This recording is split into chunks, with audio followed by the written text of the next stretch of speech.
Good morning children. आज हम ज्ञान सागर में नया चैप्टर शुरू कर रहे हैं और आपके चैप्टर का नाम है पौधे के पंख। आपको अजीब सा लगा ना सुन के, क्योंकि पौधे के कोई पंख थोड़ी होते हैं, ठीक है। लेकिन यहाँ पर जो आपका शीर्षक है पाठ का पौधे के पंख, इसमें ये मुख्य रूप से एक छोटे बच्चे की कहानी है। वो बहुत छोटा भी नहीं है, लेकिन उसके जो परिवार है वो उसे बहुत ज़्यादा, हद से ज़्यादा उसको एक संरक्षण देता है, सुरक्षित वातावरण में रखता है, जिससे उस बच्चे का शारीरिक और मानसिक विकास उस तरह से नहीं हो पाता जिस तरह से होना चाहिए। जैसे उसकी उम्र के दूसरे बच्चे शारीरिक रूप से और मानसिक रूप से मजबूत हैं, उस तरह से वो बच्चा नहीं है। तो वो बच्चा अपनी कहानी लिखता है। आप देखें सबसे ऊपर जहाँ लिखा है 24 जनवरी 1962, ठीक है। वहाँ पर आप देखेंगे तो आपको पता चलेगा कि वहाँ पर कितनी पुरानी कहानी लिखी हुई है। 24 जनवरी 1962 की कहानी है। लेखक कहता है, यह श्रीधर मेरे सामने लेटा है और मुझे आज बेहद बुरा लग रहा है। परसों दीदी का विवाह है, मुझे खुश होना चाहिए।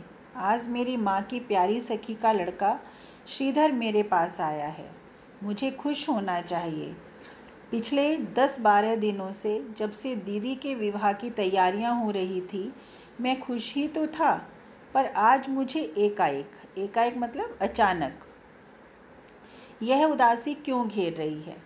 क्यों आज सारा दिन मेरा कुछ भी खाने को जी नहीं किया।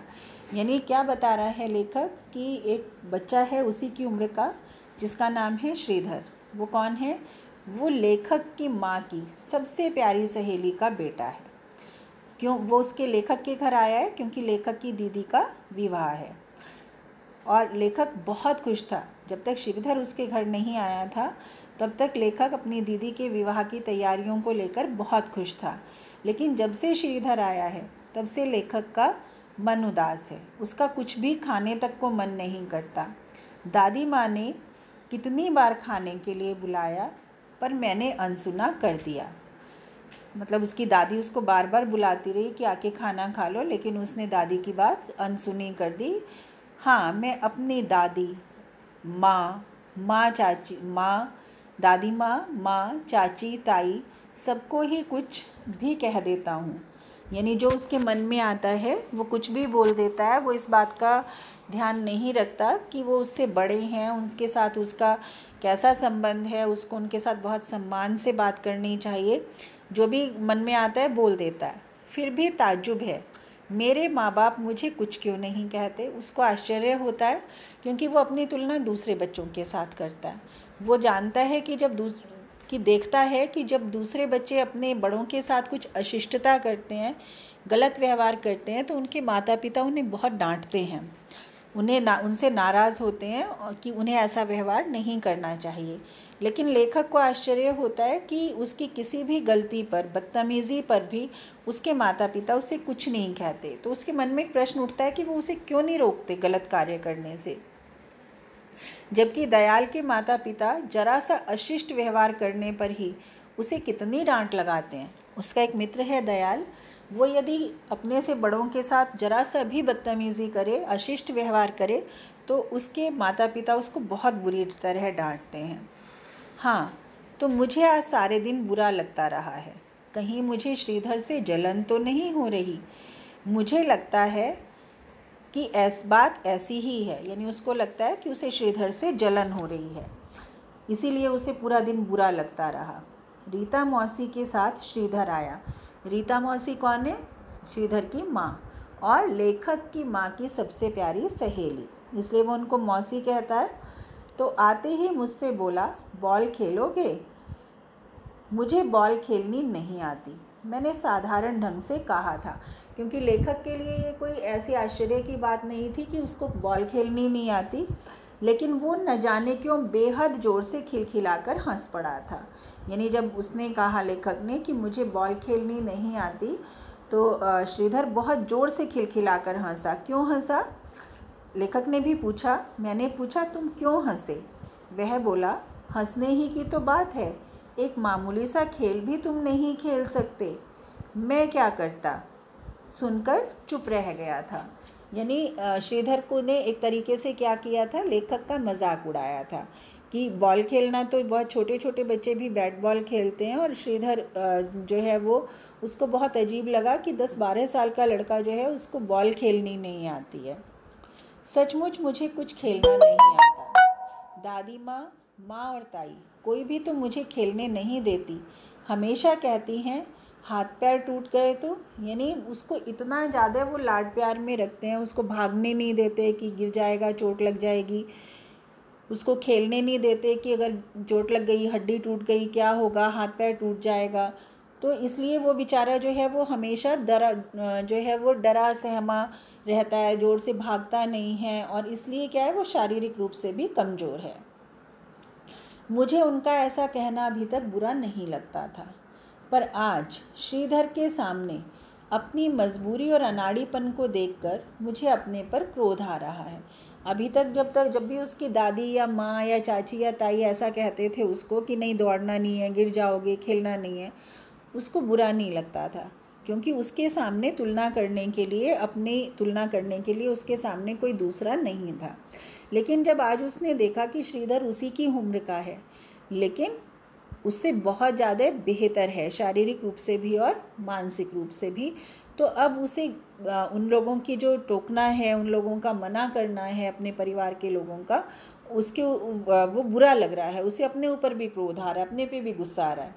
कोई मुझसे पूछे कि क्या मैंने अपनी ज़िंदगी में श्रीधर को ही देखा है। यानी कुछ लोगों को ये सोचकर आश्चर्य हो सकता है कि क्या उसने श्रीधर के अलावा अपनी उम्र के किसी और लड़के को नहीं देखा। सचमुच मैं अपनी ज़िंदगी में श्रीधर को ही अच्छी तरह देख पाया हूँ। यानी कितनी अजीब बात है कि उसका कोई मित्र नहीं है, वो अपनी उम्र के किसी भी लड़के को बहुत अच्छी तरीके से नहीं जानता है। क्यों नहीं जानता? दादी माँ मुझे पड़ोस के किसी बच्चे के साथ खेलने नहीं जाने देती। अपनी कोठी के सामने वाली कोठी में मैं बहुत सारे बच्चों को शाम को खेलते हुए देखता हूँ। वे आपस में लड़ते और खेलते रहते हैं। मेरा मन कितनी बार उनके पास उनके साथ खेलने के लिए ललक उठा है मतलब बहुत ज़्यादा मन में इच्छा हुई है। अपनी उम्र के बच्चों को खेलता हुआ देखकर श्रीधर के मन में कई बार बहुत अधिक तीव्र इच्छा हुई कि वो भी उन बच्चों के पास जाए, उनके साथ खेले। वे आपस में लड़ते और खेलते रहते हैं। ऐसा नहीं है वो सिर्फ खेलते हैं, जब वो खेलते हैं उनमें लड़ाई भी होती है, वो लड़ते भी हैं, फिर दोस्ती हो जाती है, फिर खेलते हैं। मेरा मन कितनी बार उनके साथ खेलने के लिए ललक उठा है, पर मेरे घर के बड़े मुझे खेलने नहीं जाने देते। उन्हें डर है कहीं मैं चोट चपेट ना खा जाऊं, कहीं मुझे नज़र ना लग जाए। अब लेखक खेलना जाने चाहता है, लेकिन घर वाले नहीं जाने देते। क्यों नहीं जाने देते? क्योंकि उन्हें दो डर हैं। पहला डर क्या है कि उसको चोट ना लग जाए, एक डर क्या है, उसे नज़र ना लग जाए। अब तो मैं खुद ही खेलकूद से डरने लगा हूँ। अब देखो, ये एक बच्चों वो है कि अगर आप किसी काम को नहीं करते हो तो आप उस काम को करने से डरने लगते हो। कोई भी कार्य जब हम पहली बार करते हैं, हमें करते हुए डर लगता है। ये प्रत्येक व्यक्ति के साथ होता है। लेकिन जब हम उस डर से आगे बढ़कर उस कार्य को करने की कोशिश करते हैं, तो हम उसके बाद धीरे धीरे हमारे मन से वो डर निकल जाता है। लेकिन इसका मतलब ये नहीं है कि आप कोई भी काम जो है वो गलत कार्य भी, या कोई ऐसा कार्य जिसमें आपके लिए खतरा हो, उसे भी करना शुरू कर दें ये सोच कर कि पहली बार में डर लगता है, आगे से डर नहीं लगेगा। नहीं, उन कामों के लिए नहीं है, साधारण कामों की बात हो रही है। तो इसलिए लेखक को लगता है कि खुद ही डरता है। अब वो क्या करता है, अपने लॉन में ही अपने नौकर किस्नू के साथ खेलता रहता हूँ। उनके परिवार में उसी की उम्र का, उससे थोड़ी उम्र में ज़्यादा एक लड़का है किस्नू, वो उनका नौकर है। वो उसके साथ अपने लॉन में खेलता है। मैं अपने आप ही बॉल फेंकता हूँ। बॉल झाड़ी अथवा नाली में चली जाती है तो किस्नू मेरे लिए गेंद ढूंढ कर ले आता है। वो बॉल फेंकता है और नौकर उसको ढूंढ कर लाता है। वो खड़े खड़े ही बस बॉल फेंकता रहता है। मैं फिर गेंद उछालने लगता हूँ। बस इतना ही खेल आता है उसको, भागता नहीं है, दौड़ता नहीं है। एक जगह खड़े होकर गेंद फेंक देता है, बॉल फेंक देता है, नौकर उठाकर ले आता है। अपने स्कूल के साथियों से भी मैं एक दो से ही बात करता हूँ। मुझे किसी से बोलना, बात करना अच्छा नहीं लगता। अब देखो, घर के आसपास के बच्चों के साथ उसके घर वाले उसको खेलने नहीं जाने देते। यही उस स्थिति उसकी स्कूल में बन गई है। वो खेलता नहीं है, कूदता नहीं है, डरता है, दौड़ता नहीं है, तो कोई भी उसके साथ दोस्ती नहीं करता। और उसका स्वभाव भी इतना संकोची हो गया है, क्योंकि उसके घर वाले उसे किसी से मिलने जुलने नहीं देते, कि किसी से बात करने में भी उसको बहुत शर्म आती है। माँ कहती है लड़के गंदे और चोर होते हैं, उनकी सोहबत में रहना अच्छा नहीं है। सोहबत मतलब संगति, यानी उसके माता पिता ने उसके दिमाग में एक ही बात बिठा दी है कि जो लड़के होते हैं वो अच्छे नहीं होते, वो गंदे होते हैं, चोर होते हैं, तो इसलिए उसे उनके साथ नहीं खेलना चाहिए। मैं डरता रहता हूँ कि कहीं मैं गंदा न बन जाऊँ, पर आज मुझे लग रहा है कि मैं सबसे गंदा हूँ, क्योंकि मुझे खेलना नहीं आता। अब वो हर छोटी से छोटी बात की तुलना श्रीधर के साथ कर रहा है।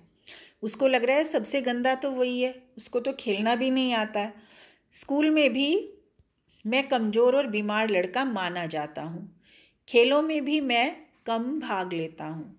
अब वो भागता नहीं है, दौड़ता नहीं है, तो क्या होता है, दुबला पतला सा है, कमज़ोर है, ज़्यादा खा नहीं पाता है।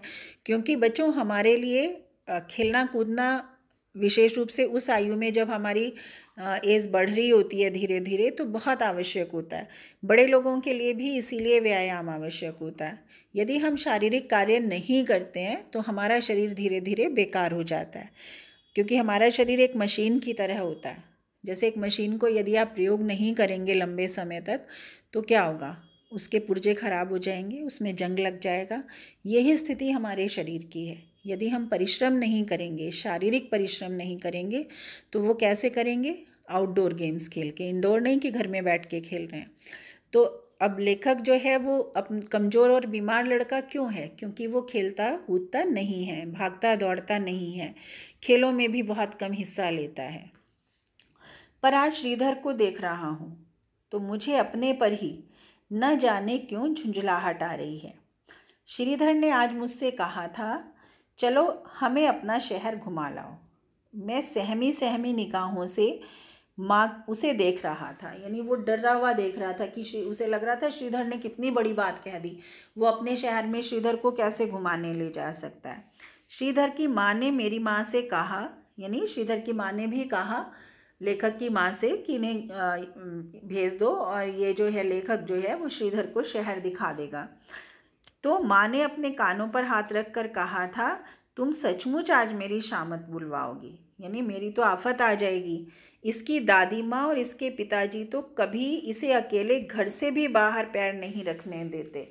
यानी अगर उन्हें पता चल गया कि ये अकेला श्रीधर को शहर घुमाने गया है तो मेरी आफत आ जाएगी, क्योंकि उसके माता पिता, उसके विशेष रूप से उसकी दादी माँ और उसके पिता लेखक के, वो उसको घर से बाहर तक अकेले नहीं निकलने देते थे। श्रीधर की माँ चुप रह गई थी, पर मुझे बहुत लज्जा आई थी। लेखक को बहुत शर्म आई, उसको लगा कि उसकी बहुत बेइज्जती हो गई। मैं क्या कांच का बबुआ हूँ जो मुझे ये सब लोग यूँ छिपा कर रखते हैं। अब उसे अपने ऊपर गुस्सा आ रहा है कि मैं कोई कांच का गुड्डा हूँ कि जरा सी ठोकर लगेगी गिर जाऊँगा और टूट जाऊँगा। मैं जानता हूँ पिताजी कभी कुछ ना कहें यदि ये लोग मुझे खुला छोड़ दें, पर पिताजी को कुछ पता ही नहीं चलता। वे सारा दिन कचहरी में रहते हैं, शाम को मोटर में बैठकर क्लब चले जाते हैं। वो कहता है कि पिताजी को तो पता ही नहीं है कि घर में क्या होता है, क्योंकि पूरा दिन वो कचहरी में काम करते हैं, जब आते हैं तो क्लब चले जाते हैं, और फिर रात को वो जब आते हैं तब तक लेखक सो जाता है। हाँ, सुबह शाम मुझे घर में देख लेते हैं तो उन्हें अच्छा लगता है, बस इतना ही मैं जानता हूँ। यानी पिताजी से उसकी बिल्कुल ना के बराबर बातचीत होती है। वो कहता है कि पिताजी से मैं बहुत कम बात कर पाता हूँ। कारण यही है कि सुबह जब वो जाते हैं तब भी ज़्यादातर होता है कि लेखक की ज़्यादा बात नहीं होती, उसे विद्यालय जाना होता है, उसके पिता को कचहरी जाना होता है, और शाम को जब वो आते हैं उसके बाद वो क्लब चले जाते हैं, तब भी लेखक से उनकी बात नहीं होती, और रात में जब तक वो आते हैं तब तक लेखक सो जाता है। तो इसलिए पिता को भी कुछ नहीं पता कि घर में किस तरह का वातावरण है, व्यवहार है। अब वो अगली दिन की डायरी लिखता है, 25 जनवरी 1962। वो कहते हैं, मैं क्या करूं, मुझे आज बहुत बुरा लग रहा है। श्रीधर ने मेरे सारे खिलौने देखे, फिर खिल्ली उड़ाते हुए बोला,